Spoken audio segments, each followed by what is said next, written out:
Good morning बच्चों। कैसे हो आप सब? आई होप कि आप बहुत अच्छे होंगे और अपने घर पे होंगे, सेफ होंगे। तो स्वागत करता हूं आपके इस YouTube चैनल पे जिसका नाम है प्रज्ञान। आज जो क्लास में लेने वाला हूं, पिछले क्लास में जो हम लोगों ने पढ़ा मैं आपको थोड़ा सा रिवाइज करा दूं।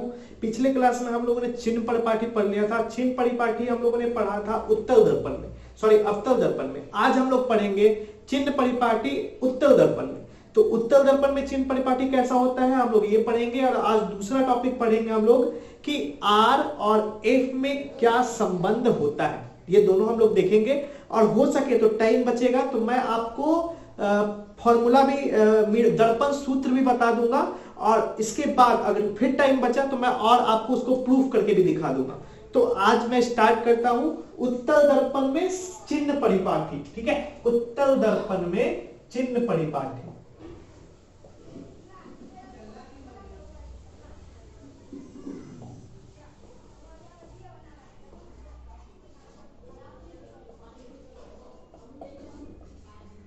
यानी कि साइन कन्वेंशन।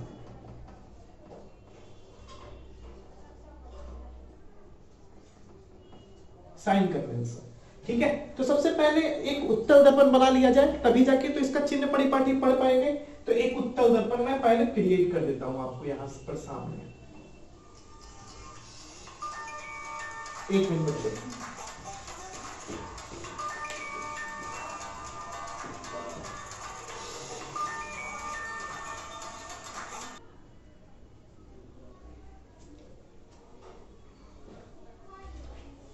बच्चों अब हम लोग समझते हैं कि किस तरीके से साइन कन्वेंशन काम करता है, चिन्ह परिपाटी काम करता है उत्तल दर्पण में।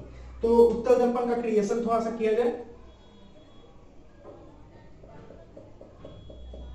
ये बन गया उत्तल दर्पण। ये आप तो जानते हैं ये क्या होता है। ये होता है मुख्य अक्ष। मुख्य अक्ष में ये होता है सेंटर, ये होता है एफ और ये होता है ओ, यानी कि ध्रुव। और यहां पर मैं रख देता हूं कोई वस्तु। तो एक चीज तो समझ में आ गई कि इसमें भी फोकस और वक्रता केंद्र होता है, लेकिन कहां पर होता है? मिरर के राइट साइड। और जब मिरर के राइट साइड होता है तो इस दर्पण में क्या है कि पहला पॉइंट क्या आ जाएगा साइन कन्वेंशन में कि उत्तल दर्पण में, उत्तल दर्पण में वक्रता केंद्र और फोकस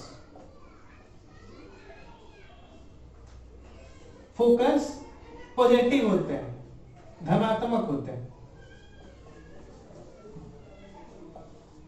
ठीक है, तो इसमें जो होगा वक्रता त्रिज्या और वक्रता फोकस दूरी और वक्रता त्रिज्या दोनों क्या होगा? पॉजिटिव होगा। यानी कि यहां पर देखिए वक्रता त्रिज्या कहां से कहां तक? यहां से यहां तक। और फोकस दूरी कहां से कहां तक? यहां से यहां तक। तो एफ आर भी प्लस में और एफ भी प्लस में, दोनों प्लस में होगा। वस्तु जो होता है इसमें लेफ्ट साइड होता है, तो वस्तु हमेशा नेगेटिव डायरेक्शन में होती है। ठीक है, तो इस दर्पण में क्या होता है? ठीक है, वस्तु हमेशा, तो वस्तु की दूरी उत्तल दर्पण में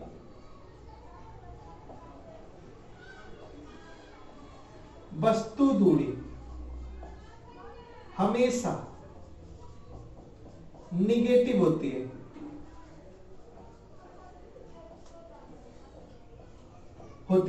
निगेटिव होती है। 2 पॉइंट आपको ध्यान रखना चाहिए। 2 पॉइंट हो गया, निगेटिव रखना चाहिए। तो वस्तु की दूरी कहां से कहां तक? यहां से यहां तक। यानी कि यू जो होगा वो हमेशा क्या होगा? निगेटिव होगा। यू जो होगा वो हमेशा क्या होगा? निगेटिव होगा। क्लियर है? अब जब वस्तु का प्रतिबिंब बनेगा इस तरीके से, देखिए ये इस तरीके से रेखा गई, एक रेखा टकरा के ऐसे निकल जाएगी और यहां से ये कहां पर मिलेगी? फोकस पर मिलती हुई दिखाई देगी। इसके बाद क्या होगा? एक रेखा इस तरीके से जाएगी और इसको चिरती हुई जाके मिल जाएगी वक्रता केंद्र से। तो यहां पर जो इमेज बना है वो इमेज किस साइड बना है? किस साइड बना है? उत्तल दर्पण के राइट साइड बना है। तो प्रतिबिंब जो होगा इसका पॉजिटिव होगा। प्रतिबिंब की दूरी जो होगी पॉजिटिव। तो मैं इसको स्क्रीन कर रहा हूं। अभी मैं तीसरा पॉइंट लिख रहा हूं।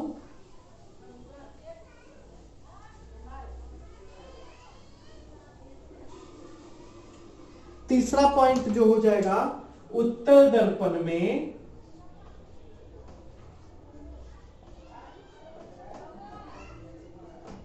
प्रतिबिंब दूरी हमेशा पॉजिटिव होती है। पॉजिटिव होती है। सो उत्तल दर्पण में पॉजिटिव होती है। क्या होती है पॉजिटिव? प्रतिबिंब की दूरी। तो यानी कि प्रतिबिंब की दूरी क्या होगी, यहां से यहां तक u, यानी कि भी पॉजिटिव होगी। ठीक है, यहां से यहां तक भी होगा। क्लियर है? भी होगा। ये रहा प्रतिबिंब। तो आप इसको नोट कर लीजिए, यही आपका बहुत ज्यादा काम करेगा आगे के चीजों में। ठीक है, अभी हम लोग जब आगे जो है न्यूमेरिकल जब इससे बनाएंगे रिलेटेड, तो ये साइन कन्वेंशन हमारा वहां पे काम आएगा। तो आप इसको उतार लीजिए। ठीक है, अब दो चीज और है। ठीक है, एच, तीसरा पॉइंट, सॉरी चौथा पॉइंट। ठीक है, एच ओ, यानी कि पिछले वीडियो में मैंने बताया है एच ओ क्या होता है, ऑब्जेक्ट की ऊंचाई यानी कि वस्तु की ऊंचाई पॉजिटिव, और एच आई यानी कि प्रतिबिंब की ऊंचाई क्या हो जाएगी, पॉजिटिव। दोनों पॉजिटिव होता है। चौथा पॉइंट हो गया। तो ये साइन कन्वेंशन आप याद रखिएगा। ठीक है, और एक ही कंडीशन होता है, हमेशा वस्तु से छोटा ही बनता है प्रतिबिंब। ठीक है, तो आप इसको उतार लीजिए। हम लोग आगे बढ़ते हैं और आज का मेन टॉपिक जो था हमारा वो समझते हैं कि आज का मेन टॉपिक क्या था। आज का मेन टॉपिक था हमारा, ठीक है, आर और एफ में संबंध।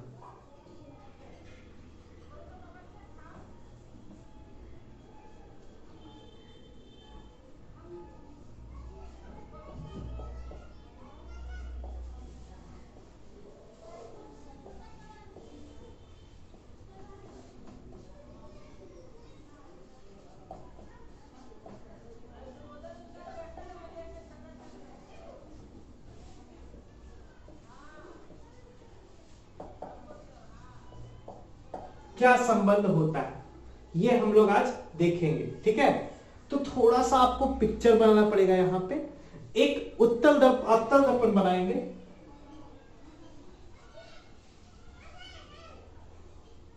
ये मैंने एक अवतल दर्पण बना दिया है, नाम दे देंगे एक्स और वाई। एक्स वाई एक अवतल दर्पण है। ठीक है,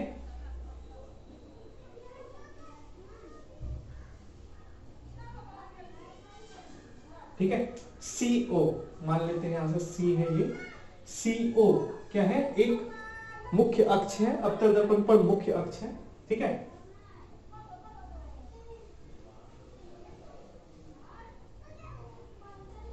AB एक आपतित किरण है, यहां पर फोकस होगा। AB एक आपतित किरण है। ठीक है, और वस्तु जब प्रतिबिंब जब लाइट टकराएगी दर्पण से, तो टकराएगी कहां पर मिलेगी, ये मिलेगी आपको फोकस पे।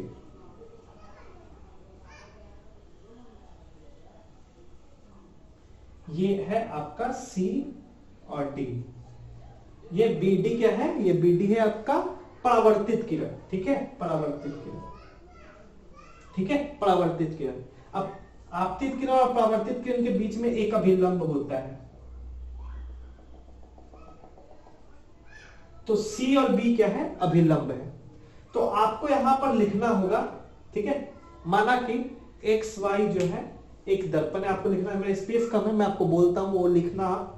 माना कि एक्स और वाई एक अवतल दर्पण है जिसमें C और O मुख्य अक्ष है, AB आपतित किरण है, BD परावर्तित किरण है, और C और B और C इसके बीच में अभिलंब है। आपतित किरण और परावर्तित किरण के बीच में अभिलंब है। ठीक है, अभिलंब है तो क्या होगा, ये क्या होगा, अभिलंब है तो यहां पर कौन सा एंगल बनेगा, एंगल ऑफ इंसिडेंट, यानी कि आपतन कोण बनेगा।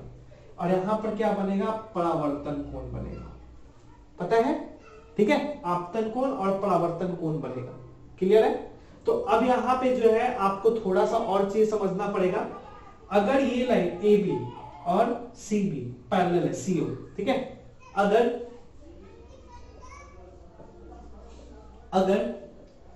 AB और CO पैरेलल,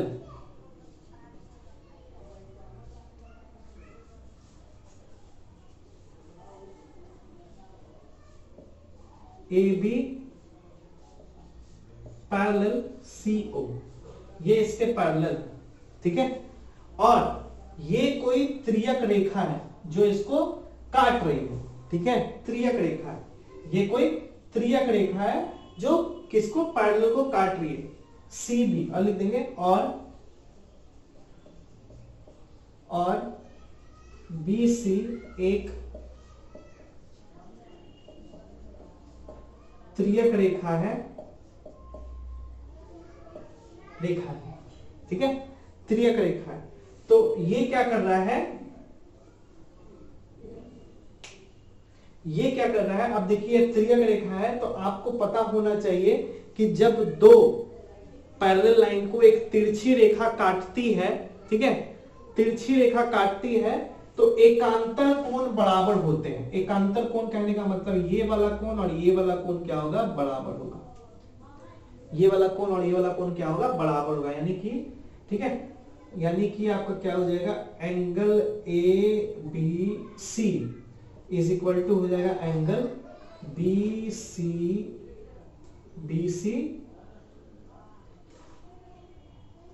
O,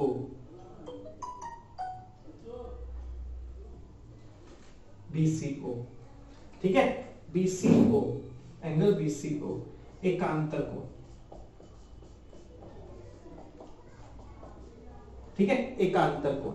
अब बात करते हैं जब और एक चीज और एंगल I यानी कि angle ABC is equal to होगा एंगल CBF, एंगल CBF किस तरीके से, तो ये होगा किस कारण से, ये होगा आपका ये क्या कहते हैं, दर्पण के नियम से,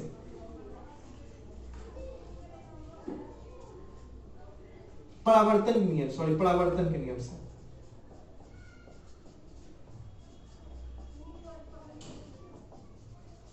परावर्तन के नियम से। अब एक समझिएगा कि ये वाला एंगल और ये वाला एंगल बराबर हो गया, और ये वाला एंगल बराबर है, तो ये वाला और ये वाला बराबर होगा कि नहीं होगा, ऑब्वियस है बराबर होगा।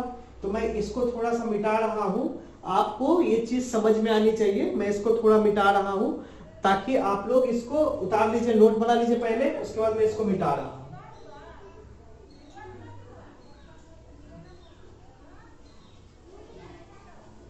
ठीक है, इसको मिटाया मैंने, तो एक चीज और सामने आया, क्या सामने आया, ठीक है, कि हाँ, ठीक है, ये बराबर हो गया, तो ये angle BCF is equal to बराबर हो गया एंगल CBF, ठीक है, CBF।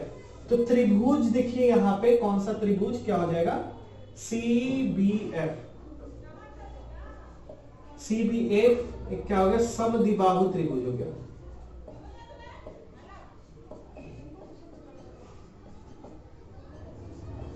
समद्विबाहु त्रिभुज हो गया।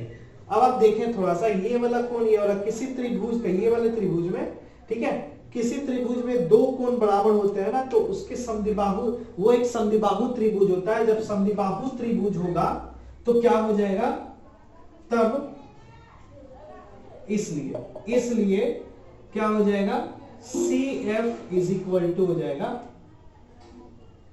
BF, ठीक है, CF इज इक्वल टू हो जाएगा BF, ये बराबर होगा। समद्विबाहु त्रिभुज में दो भुजाएं बराबर होती है, ये वाला और ये वाला बराबर हो जाएगा। क्लियर है। अब मैं थोड़ा सा नीचे वाला क्लीन करता हूं, आप ध्यान रखना इस चीज को, ठीक है।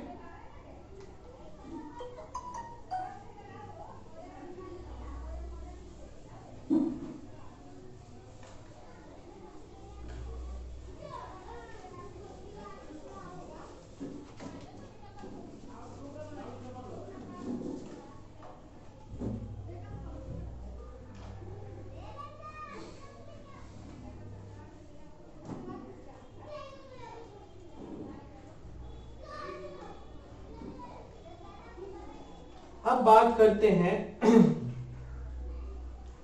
बात करते हैं कि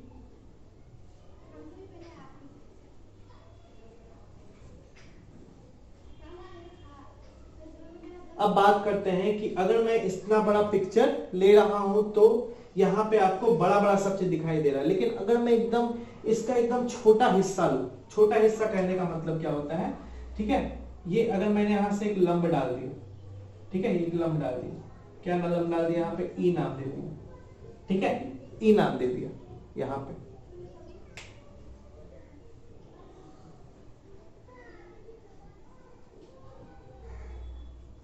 चलो मैंने ए नहीं नाम दिया, मान लेता हूं कोई छोटा सा अंश लेता हूं, छोटा सा अंश कहने का मतलब ये वाला इतना सा, अगर मैं छोटा सा अंश लूं तो ये जो तिरछी लाइन है जो आपको दिखाई दे रही कर्व, ये क्या हो जाएगा, एकदम पैरेलल हो जाएगा, एकदम सीधा हो जाएगा, यानी कि स्ट्रेट लाइन हो जाएगा। क्लियर है?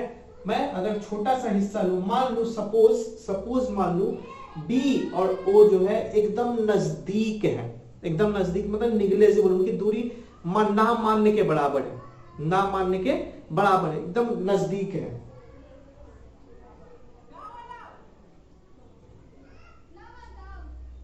ठीक है, बहुत नजदीक है।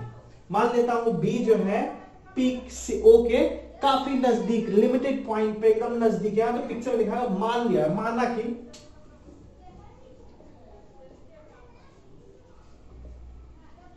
बी बिंदु बी ओ के काफी निकट है। जब ये इसके निकट आ जाएगा, इसका मतलब ये है, अगर यहां पे रहेगा तो क्या हो जाएगा, ये स्ट्रेट लाइन हो जाएगा, एकदम करीब हो जाएगा, स्ट्रेट लाइन, यानी कि ये और यहां का यहां से दूरी और यहां का यहां से दूरी क्या हो जाएगा, बराबर हो जाएगा। क्या हो जाएगा, क्या हो जाएगा, B F is equal to हो जाएगा ओ एफ। जब बी ओ के काफी निकट आ जाएगा तो C F is equal to O F. अब समझिएगा, ठीक है, अगर मैं बात करूं, एक बार में पूरा देखेंगे तो आपको चीजें समझ में आएंगी। मैं यहाँ पे थोड़ा सा क्लीन कर रहा हूँ, ठीक है, थोड़ा जगह का लिमिटेशन है, इस वजह से सॉरी फॉर दैट, आप लोगों को दिक्कत हो रही होगी समझने में, ठीक है। बट एक बार अगर मैं पूरा बना दूं, उसके बाद जो है आप देखेंगे जब एक बार में ना पूरा, तो सारी चीजें समझ में आएंगी। अब यहां से हम लोग थोड़ा सा ऊपर चलते हैं। पहले हम लोगों ने क्या देखा, C F is equal to B F, ठीक है, पहले हम लोगों ने देखा, यहाँ पर बता दिया है कि B F is equal to C O. तो क्या आप नहीं कह सकते हैं कि C F is equal to O F? हो सकता है ना, एकदम हो सकता है, पहले वाले केस के अनुसार एकदम हो सकता है। अब ये सी एफ और एफ हो गया दो, तो यहां से C O is equal to क्या हो जाएगा, C O is equal to हो जाएगा आपका C F plus O F. अब दोनों इक्वल है टू सी एफ, यानी कि आपको लिख देंगे हम, ठीक है, टू सी एफ लिख देंगे, टू ओ एफ लिख देंगे, ओ एफ, ठीक है। अब दोनों तो बराबर ही है ना, तो टू ओ एफ लिख देंगे। ओ एफ क्या हो जाएगा हमारा, सी एफ क्या है हमारा, आर है, यहां से यहां तक की दूरी क्या है, आर है, ये हम लोग आर है, ये त्रिज्या है, ठीक है, वक्रता त्रिज्या। और सी एफ क्या है, ओ एफ क्या है हमारा, ये वाला, ये हमारा क्या है, स्मॉल एफ है, तो ये हमारा स्मॉल एफ। तो यहां से हमको क्या समझ में आ गया कि R F is equal to R by two होगा, ये रिलेशन आया हमारा, ठीक है। यानी कि एफ जो होगा, यानी कि फोकस दूरी जो होगी, वक्रता त्रिज्या क्या होगी, आदि होगी, ये हमारा संबंध निकल के आया। आई होप सो कि आपको समझ में आया होगा। आप लोग इसको एक बार फिर से देखिएगा तो आपको ज्यादा क्लियर होगा। एक बार रिपीट करके देखिएगा, नहीं समझ में आया तो मैं एक बार पूरा बना दूंगा, पूरा बनाने के बाद आपको बताऊंगा कि कैसे कैसे मैंने किया है, तब जाके आपको पूरी चीजें समझ में आएंगी, ठीक है। अगली क्लास में जो मैं आऊंगा, ठीक है, तो आपको बताऊंगा कि आप इसको पूरा एक ही बार में कैसे, आप कमेंट बॉक्स में जरूर बताना मुझे कि ये समझ में आया कि नहीं आया। मैं आपको अगली क्लास में ये भी बताऊंगा, प्लस आपको ये क्या कहता हूं कि दर्पण सूत्र भी बताऊंगा कि कैसे वो निर्मित होता है, कैसे बनता है, कैसे प्रूफ होता है। तो ये हमारा संबंध आया। तो वक्रता त्रिज्या और फोकस में क्या संबंध है, F is equal to R by two. I hope so कि आपको समझ में आया होगा, ठीक है। अगर आपको समझ में नहीं आया तो कमेंट बॉक्स में जरूर बताना।